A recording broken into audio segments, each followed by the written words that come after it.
नमस्कार, स्पॉटलाइट देख रहे हैं। यहां पर मैं हूं आपके साथ अभिषेक भट्टाचार्य। यूपी के मदरसों को लेकर योगी सरकार काफी सख्त है। दरअसल मदरसों के मामले में एसआईटी ने अपनी रिपोर्ट यूपी सरकार को सौंप दी है और सूत्रों के मुताबिक इस रिपोर्ट में तकरीबन 13,000 अवैध मदरसों को बंद करने की सिफारिश हो रही है। एसआईटी की जांच में जिन मदरसों को बंद करने की सिफारिश की गई उनमें अधिकतर भारत नेपाल की सीमा पर भी हैं। एसआईटी की जांच में सीमावर्ती इलाकों के 80 मदरसों को विदेश से करीब 100 करोड़ की फंडिंग होने की भी पुष्टि बीते दिनों हुई। राज्य सरकार ने इसे गंभीरता से लिया। सारे मदरसों की गहनता से जांच करने का एसआईटी को जिम्मा सौंपा गया और उसके बाद मदरसों से उनकी आय और व्यय का ब्यौरा मांगा गया जो वे उपलब्ध नहीं करा सके।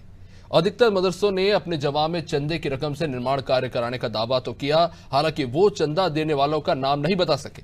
इससे एसआईटी का शक और भी पुख्ता होता नजर आ रहा है। जांच में यह भी मालूम हुआ कि कुल 23,000 मदरसों में से 5,000 के पास अस्थायी मान्यता है, लेकिन बाकी में कुछ तो बीते 25 वर्षों में मान्यता के मानक ही पूरे नहीं कर पाए।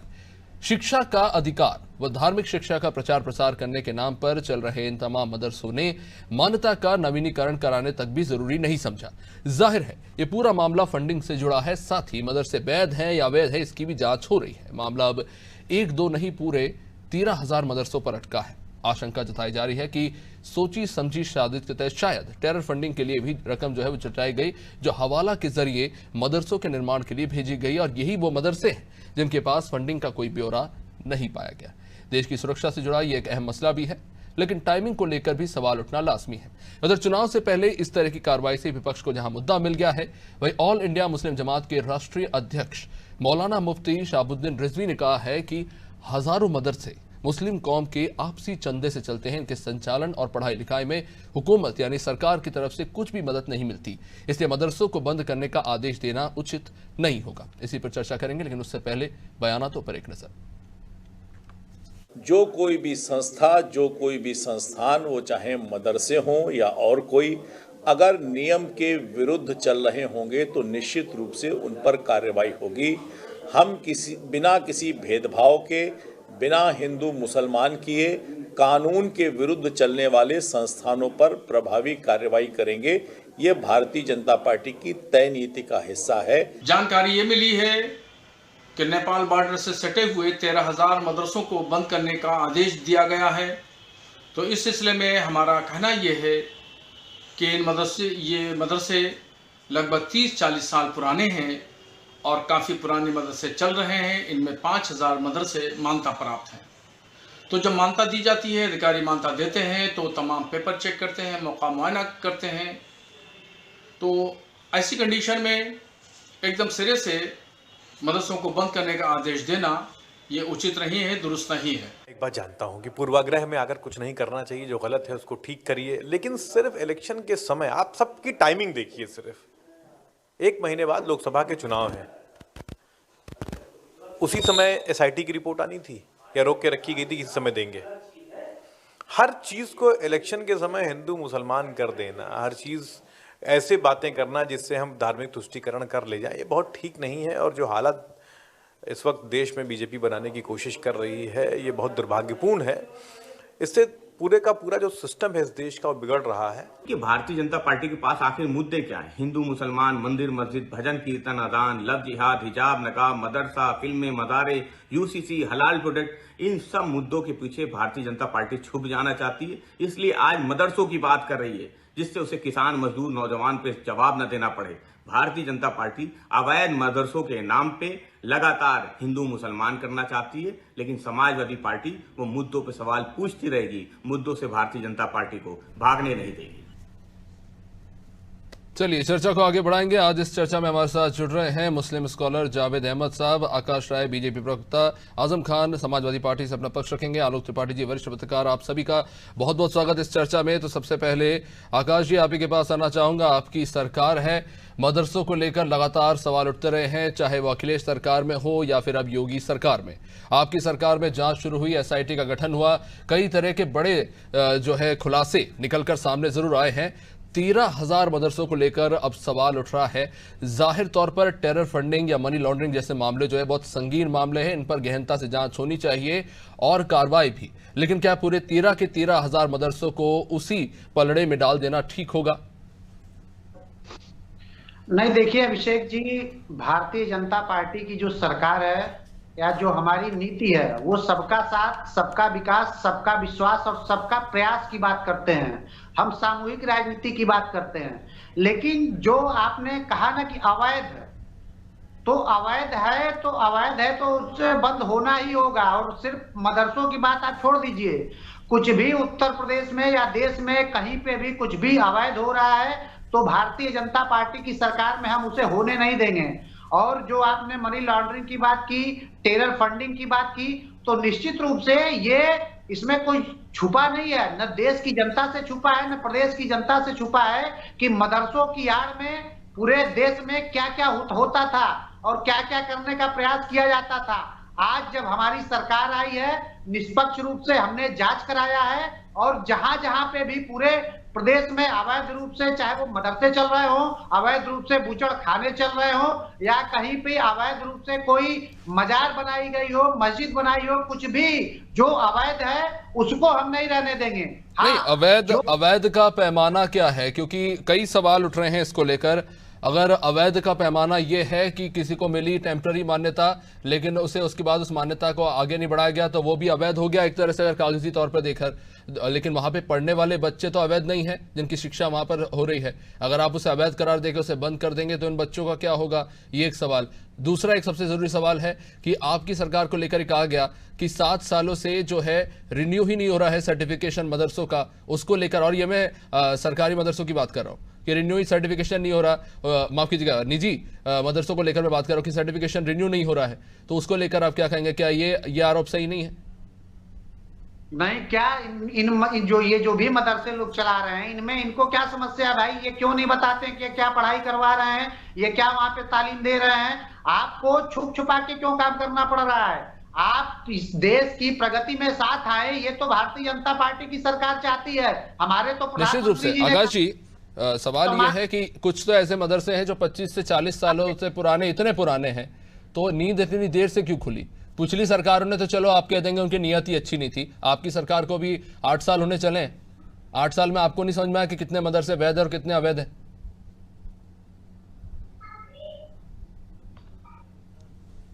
अभिषेक जी, आवाज आ रही है क्या मेरी? जी स्पष्ट है, बोलिए। अभिषेक जी, जो अभी आपने बात करी है, ये अगर पैमाना रखा जाएगा तब तो धारा 370 को भी ये लोग सही ठहरा देंगे। अरे सर, कहां जा रहे हैं आप? मैं कुछ और पूछ रहा हूं आपसे। मेरा ये सवाल है आपसे कि पूर्व की सरकारों को तो आप जिम्मेदार ठहराते हैं इन अवैध मदरसों के लिए। मेरा ये सवाल आपसे कि आपकी सरकार का भी एक लंबा कार्यकाल हो चुका है उत्तर प्रदेश में, तो इतना समय क्यों? मुझे 25 साल 40 साल पुराने 15 साल पुराने मदरसे संचालित हो रहे हैं, अब आपको एहसास हो रहा है कि अवैध है? अभिषेक जी, 60 साल में जो गड्ढे बने हैं, जो 60 साल में इन लोगों ने खाई तैयार की है, उसको समतल करने का काम कर रहे हैं हम। अरे कुछ गड्ढे तो आपके कार्यकाल में भी बन गए साहब। अरे अभिषेक जी, उत्तर प्रदेश की जनता ने हमें दोबारा मौका दिया ना। आप देखिए कि ये परिपाटी रही उत्तर प्रदेश की कि 2007 में उन्होंने फुल फ्लेज की गवर्नमेंट मायावती जी को दी, 2012 में अखिलेश जी को दी, 2017 में हमको दी। लेकिन जब काम के पैमाने पर हमको कसौटी पे कसा जनता ने, तो 34 सालों का रिकॉर्ड तोड़ के हमको 2022 में मौका दिया है। तो चलिए ठीक है, मैं बात वैसे मदरसों पे कर रहा था। जनता ने तो आपको पूरा समर्थन दिया, मैं इस पे कहां सवाल उठा रहा हूं। आजम जी, आपसे जानना चाहूंगा कि कई गंभीर सवाल उठाए हैं एसआईटी की जांच में इन मदरसों को लेकर। चलिए ठीक है, मान लेते हैं कि 5000 ऐसे थे इनको टेम्पररी मान्यता दी गई थी, अब उसमें क्या कहां मसला फंसा, क्यों उनको फिर से मान्यता नहीं मिली, ये भी एक सवाल है। लेकिन क्वालिटी स्टैंडर्डाइजेशन होना चाहिए। धार्मिक संस्था है आपकी, ठीक है, धार्मिक शिक्षा आप दे रहे हैं, लेकिन उसके साथ उनकी रेगुलर शिक्षा सही होनी चाहिए। साथ से फंडिंग जहां आ रही है, फंडिंग जहां से भी आ रही है उसका ब्यौरा मदरसा के पास नहीं है, कहां से फंडिंग आ रही है, उसका आप क्या इस्तेमाल कर रहे हो आप, ये तो क्या ये जायज है? इस तरह से भले ही आपके ये ठीक है धार्मिक संस्था है, अब आप बता देंगे कि उस पर हमला हो रहा है, लेकिन आपको ब्यौरा तो रखना पड़ेगा ना कि पैसा कहां से आ रहा है, किन चीजों पे खर्च हो रहा है। सवाल ये है कि 7 साल से भाजपा की सरकार है और जो मदरसे चलते हैं उन्हें नियमित रूप से अल्पसंख्यक जिला अल्पसंख्यक कल्याण अधिकारी उनका मुआयना करते हैं और बराबर वो सिलेबस जो मदरसा बोर्ड है वो उन्हें देता है, उसका पालन किया जाता है। ज्यादा से इनके 90% मदरसे उत्तर प्रदेश के ऐसे हैं जो रजिस्टर्ड हैं, मदरसा बोर्ड से द्वारा संचालित होते हैं। तो जब 90% मदरसे रजिस्टर्ड हैं, मदरसा जहां तक मेरी जानकारी है कुल 25,000 मदरसे हैं और उनमें से 16,500 ही रजिस्टर्ड है और बाकियों को लेकर अब रिपोर्ट आई है। अगर मैं गलत हूं तो आप मुझे सही कीजिए। ये तो सवाल यही है ना कि रिपोर्ट भी तो आधी अधूरी है ना। अगर सरकार को रिपोर्ट लाना था तो पूरी बात कायदे से कहती। सिर्फ एसआईटी कहती है कि हमें शंका है, ये है। शंका क्या होता है भाई? सबूत के साथ पूरी रिपोर्ट पेश होनी चाहिए थी। और अगर कोई चीज कानून में कहीं कोई लूपहोल है तो सरकार अगर उसे दूर कर सकती है तो उसे दूर करना चाहिए, और अगर कार्रवाई के लायक है तो उस पर कार्रवाई करनी चाहिए। लेकिन सिर्फ इसलिए कि वो किसी अल्पसंख्यक समुदाय से रिलेटेड है इसलिए उसको टारगेट किया जाए, ये गलत है। नहीं, लेकिन ये तो आपका नैरेटिव है ना, यही तो आपका नैरेटिव है। आप लगातार ये कहते हैं कि अल्पसंख्यकों को टारगेट किया जा रहा है। नहीं, हमारा नैरेटिव नहीं है, सरकार का नैरेटिव से। आखिर सरकार ने जब आज एसआईटी की रिपोर्ट पूरी पब्लिश नहीं की और खाली पेपर की हेडलाइन बना दिया कि इतने मदरसे एसआईटी ने सिफारिश करी है, तो सिफारिश किन बिंदुओं पे एसआईटी ने की है आपको भी 1-2 बिंदु पता चले होंगे, आपको भी शायद पूरे बिंदुओं की जानकारी। तो साहब आप जानकारी दे दीजिए, मैं भी जानना चाहता हूँ और डिटेल आप बता दीजिए। तो मैं कहां से दे दूं? मैं तो कह रहा हूं सरकार ने खाली पेपर में हेडलाइन बना दिया कि ये मदरसे अवैध रूप से संचालित किए जा रहे। अवैध की क्या पैमाना है वो पैमाना सरकार देने को तैयार नहीं है। नहीं, अखिलेश यादव जी तो ये तक कह गए कि मदरसे छोड़िए साहब, संस्कृत विद्यालयों को भी टारगेट किया जा रहा है, उनकी सुविधाएं भी खत्म की जा रही है। ये तो बात सही कह रहे थे हमारे राष्ट्रीय अध्यक्ष अखिलेश यादव जी कि हम लोगों ने गोमती नगर में संस्कृत के एक बहुत बड़ा विद्यालय बनवाया था, उसको सरकार ने 7 साल में चलवाया नहीं। वो नई बिल्डिंग वैसे ही पड़ी हुई है विशालखंड में। तो ये तो कोई उन्होंने, उनका तो पक्ष सही है। लेकिन हमारा मानना है अगर कोई चीज कहीं भी अनियमितता है उसकी जांच हो तो तथ्यात्मक जानकारी आनी चाहिए, ना कि भ्रामक जानकारी देके लोगों को वो किया जाए। नहीं, मतलब टारगेट सरकार तो आपकी भी रही ना आजम जी, सरकार आपकी भी रही जी, सरकार तो आपकी भी रही है, आपने भी इसे ठीक ढंग से रेगुलराइज करने की कोशिश नहीं की। 2017 से राज्य सरकार और केंद्र सरकार आधुनिक मदरसा टीचरों की, जो कि आधुनिक मदरसा टीचर इनके रजिस्टर्ड मदरसों में है, न कि वो अवैध मदरसों में है, उनकी तनख्वाह सरकार नहीं दे रही है 2017 से। और ये बात आप भाजपा प्रवक्ता से जानकारी ले सकते हैं और आप अपने गूगल से या अपने सोच से भी जानकारी ले सकते हैं जो मैं कह रहा हूँ। एक तरफ सरकार कहती है कि हम मुसलमानों के हाथ में कुरान एक हाथ में और दूसरे हाथ में कंप्यूटर देना चाहते हैं, तो कुरान और कंप्यूटर क्या बिना व्यवस्था के मिल जाएगा? सरकार को व्यवस्था देनी पड़ेगी। मैं तो कह रहा हूँ सरकार को सभी मदरसों का अधिग्रहण कर लेना चाहिए। और मेरा एक सीधा सवाल है आपसे, जिन मदरसों के पास करोड़ों रुपए की फंडिंग आई है, आजम जी मदरसे चलाने की जरूरत ही ना रह जाए। सीधा सवाल है आपसे कि जिन मदरसों के पास करोड़ों की फंडिंग आई है उनके पास इनका कोई लेखा जोखा या ब्यौरा नहीं है, उन पर क्या राज्य सरकार को कार्रवाई करने का अधिकार नहीं, उन पर कार्रवाई नहीं होनी चाहिए? और अगर नहीं होनी चाहिए तो क्यों?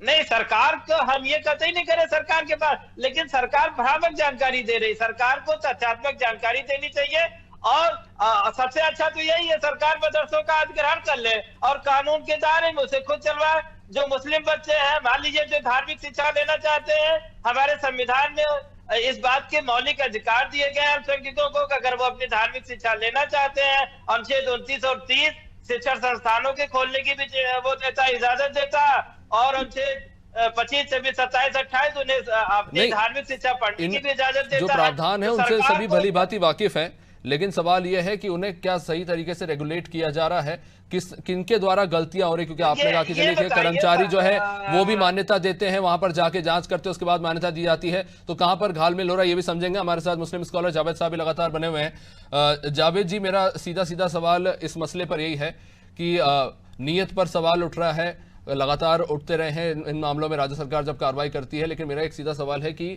जो उद्देश्य होता है मदरसों का, वो उद्देश्य यह है कि जो बच्चे हैं उनको प्रॉपर धार्मिक शिक्षा भी मिल सके और जो रेगुलर जरूरी शिक्षा है आम आजीविका के संचालन के लिए वो भी मिल सके। लेकिन इन हालातों में जब हमें यह पता चल रहा है कि संस्था किनके द्वारा संचालित की जा रही है, पैसा कहां से आ रहा है, वहां पर जो लोग पढ़ा रहे हैं वो कौन है, उनको पढ़ाने के लिए जो तनख्वाह दे रहे हैं वो लोग कौन है, जब इन तमाम चीजों की स्पष्ट जानकारी नहीं है तो ऐसे में हम इन संस्थानों पर कैसे भरोसा करें? ये जो आपका चर्चा का विषय है और जो सरकार ने इसको चरणबद्ध तरीके से जांच को आपके सामने प्रस्तुत किया है। 8 दिसंबर 2023 को हम सभी इसी पे चर्चा कर रहे थे, जिसमें एसआईटी का गठन इस बात पे हुआ था कि 80 मदरसे ऐसे पाए गए हैं जिसमें 100 करोड़ से ज्यादा बाहर के पैसे आए हैं, जिसके लिए एसआईटी का गठन हुआ था। और वो सभी सीमावर्ती जिलों में पाए जाते हैं, लखीमपुर, सरायपास्ती, सिद्धार्थनगर और बहराइच वगैरह। अब आज के विषय में वही चीज है, लेकिन तथ्य बदले हुए हैं। और 8 दिसंबर 2023 से पहले भी इस बात पे ही चर्चा हुई और जांच को आगे बढ़ाया गया था कि हम सबका साथ, सबका विकास और सबको सम्मान के साथ आगे ले जाना चाहते हैं, जिसमें मदरसों के भी आधुनिकीकरण, जैसे कि एक हाथ में कुरान और कंप्यूटर की बात गुजरात से लेकर यहाँ तक साउंडिंग हुई। आज जहां पर जांच 13,000 से ज्यादा लगभग मदरसों को बंद करने की बात या सिफारिश करती है एसआईटी, तो अभी भी तथ्य आने बाकी है। जब आप कह रहे थे 23 दिसंबर 23 को, तो उस वक्त 1,000 मदरसों की सूची आपने सामने पेश की थी। आज आप बता रहे हैं कि 500 मदरसे ऐसे हैं जो सीमावर्ती में जो हैं, जिनका टेरर फंडिंग यानी बाहर से पैसे आए हैं। ये भ्रामक है। जैसा कि अभी एक हमारे साथी ने आपको ये बताया कि क्या जावेद जी, अभी आपने खुद कहा कि रिपोर्ट आना बाकी है, तो आपने खुद ही इसे भ्रामक कैसे कह दिया? अब तक रिपोर्ट आई ही नहीं है। तो जी, ये रिपोर्ट तथ्यों को देखिए, 3 चरणों में रिपोर्ट आती है और ये कहा जाता है कि मूलभूत सुविधाओं के लिए सर्वे कराया जा रहा, नंबर 1। और जब सुविधाएं हम देंगे तो हमारे बच्चे जो हैं ब्राइट और मेन धारा में सम्मिलित हो जाएंगे। तो ये बात कहाँ चूक हो गई, कहाँ रह गई? जैसे कि जो बच्चे साइंस और टेक्नोलॉजी की पढ़ाई मदरसों में कर रहे थे, जिनके शिक्षकों को पैसे आना था, और 2017-18 से पैसे उनको तनख्वाह नहीं दी जा रही है। जो वो तो सरकारी मदरसों की बात हो रही है, मैं आज निजी की बात कर रहा हूँ। और जावेद जी, अगर आप कह रहे हैं क्वालिटी ऑफ एजुकेशन, टीचर्स की तनख्वाह वगैरह वगैरह, तो मेरा एक सीधा सवाल आपसे है कि अगर आप आज आप देख लें हमारे देश में अल्पसंख्यकों की ही बात करूंगा मैं, कि अगर क्रिश्चियंस की जो चैरिटेबल संस्था है उनके द्वारा चलाए जाने वाले जो क्रिश्चियन स्कूल हैं, वो सबसे प्रेस्टिजियस स्कूल्स में गिने जाते हैं इस देश के, जहां पर बड़े बड़े, और सिर्फ क्रिश्चियंस नहीं, उनमें अलग अलग धर्मों के लोग चाहते हैं कि उनके बच्चों को एडमिशन मिले, वहां पर पढ़ाई करके वहां से बड़े संस्थानों में वो जाते हैं। तो ये स्थिति एक और अल्पसंख्यक वर्ग की है इस देश में, मदरसों की ये स्थिति क्यों नहीं बन पा रही है? मेरा ये सवाल है। अगर आप कह रहे हैं कि ठीक है, फंडिंग प्रोवाइड की जा रही है, उनकी शिक्षा में सुधार किया जा रहा है, उसका नतीजा में क्यों नहीं दिख रहा? देखिए, सरकार का जो आह्वान था शुरू में, ये बहुत ही एनर्जेटिक और बहुत ही मतलब कन्विंसिंग था कि हम मेन स्ट्रीम में लाएंगे और उसको हम बेहतर करेंगे। तो जो भारत सरकार से जो केंद्र और की जो चल रही थी स्कीम, जिसमें जो तकनीकी आधार पे बच्चों को आगे बढ़ाना था मदरसों में, उनको हमें स्किल डेवलपमेंट और उनको कंप्यूटर पढ़ाना था, हम 2017 से उनको हम किसी तरह का फंडिंग देना बंद कर दिया। 2022-23 में हमने पूरी तरह से कंप्लीटली उनके किसी भी तरह के मेरिट कम स्कीम, तमाम जो स्कीम थी, हमने बंद कर दिया। 2024 में किसी तरह का बजट नहीं है। हम आपके उस तथ्य पे आ रहे हैं कि आप 3 बार सर्वे रिपोर्ट प्रस्तावित देते हैं और जिसमें उनकी कमियां निकालते हैं। कहां आपका विकास का मुद्दा छुपा है, वो कब आएगा? अगर हम मानते हैं कि मदरसे कमजोर हैं, तो वो भी देश का ही अंग है। चंदा जो मिलता है देश के ही लोगों से मिलता है। और जिन शैक्षणिक संस्थाओं की बात आप कर रहे हैं क्रिश्चियन की, तो उनके भी वेल ऑर्गेनाइज्ड है, उनके भी चंदे से ही चलते हैं। सरकार को पूरा इस बात का अख्तियार है कि वो चेक करे कि पैसा कहां से आता है। सरकार को इस बात का अख्तियार है कि किस तरह का प्रचार हो रहा है, वो भी चेक करे, लेकिन कब तक? ठीक, क्यों नहीं? ठीक है आलोक जी, सीधा सीधा सवाल यही है, क्योंकि टाइमिंग को लेकर भी खासा ये सवाल उठ रहा है कि एक तरफ सरकार कहती है राज्य की सरकार की सुशासन की नीति है, और दूसरी तरफ विपक्ष कह रहा है कि दरअसल ये तो सिर्फ राजनीति है। मौजूदा स्थिति क्या है? देखिए, सरकार एक बहुत अच्छी स्कीम मदरसे के बच्चों को, राजनीतिक, चूंकि राजनीतिक दलों के जो नेता हैं, देखिए वो अपने नजरिए से देखेंगे, चूंकि चुनाव है, ठीक है, तो चुनाव के नजरिए में और राजनीतिक लोग ये देखेंगे कि मदरसों की जांच चुनाव से पहले हो रही है, तो इसका मतलब कहीं ना कहीं। लेकिन अगर हम धरातल पर देखें, जो भी केंद्र सरकार की या यूपी सरकार की जो भी योजनाएं हैं, लोग कहते हैं कि ये मुस्लिम विरोधी सरकारें हैं, लेकिन आप देखिए जो भी सरकार की योजनाएं हैं, क्या उन योजनाओं का क्या अल्पसंख्यकों को फायदा नहीं मिल रहा है? मुझे तो लगता है सबसे ज्यादा फायदा उन्हीं को मिल रहा हो, चाहे राशन का मामला हो, चाहे आयुष्मान कार्ड का मामला हो। इसमें कोई दो राय नहीं है आलोक जी, लेकिन मेरा एक सीधा सीधा सवाल है कि अगर बात हो रही है मानकों पर, मान्यता को लेकर, तो अगर मैं बात करूं तो उत्तर प्रदेश में ऐसे हजारों स्कूल्स मिल जाएंगे जो राज्य सरकार के द्वारा रेगुलेटेड मान्यता को पूरा नहीं कर पाते, लेकिन सालों से ये स्कूल चल रहे हैं, इनका सर्टिफिकेट एक्सटेंड कर दिया जाता है बच्चों के भविष्य को लेकर। तो मदरसों को लेकर भी क्या यही रीति नीति अपनाई जाएगी या उनके लिए कोई विशेष ट्रीटमेंट होगी? नहीं, देखिए कई बार ऐसी खबरें आती हैं कि मदरसों से गलत चीजों का संचालन और आप हो रहा है। जनरलाइज नहीं कर सकते ना। अब अगर एक मदरसे में कुछ खराब हुआ तो आप सभी को उस पिटारे में थोड़ी डाल देंगे। नहीं, चूंकि आप जैसे अभी खबर आ रही है ना कि इतना बहुत बड़े पैमाने पर विदेशों से इन मदरसों को फंडिंग हो रही है, तो आखिर जो चंदा दे रहे हैं वो कौन लोग हैं, या जो चंदा आ रहा है उसका यूज वाकई शिक्षा में हो रहा है या कहाँ हो रहा है, तो इसकी तो जांच कर सकती है ना सरकार। तो ये अगर उसमें कहीं गड़बड़ नहीं है, और दूसरी चीज ये कि जो मान्यता प्राप्त नहीं है तो उनका संचालन कैसे हो रहा है, क्या वो मानकों पे है कि नहीं, तो इन सब चीजों की जांच करने में मुझे नहीं लगता कि कोई किसी माफी चाहूंगा, इस चर्चा को यहीं पर विराम देना होगा। बहुत बहुत शुक्रिया आप सभी मेहमानों का इस चर्चा में जुड़ने के लिए। तो मदरसों की फंडिंग को लेकर एक बड़ा सवाल लंबे समय से उठ रहा था। 3 सदस्यीय एसआईटी जांच टीम ने इस मामले को लेकर जांच की है।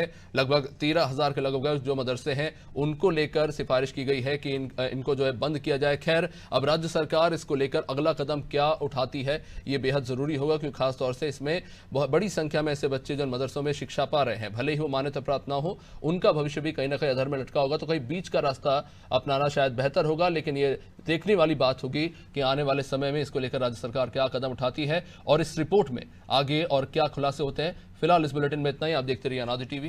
नमस्कार।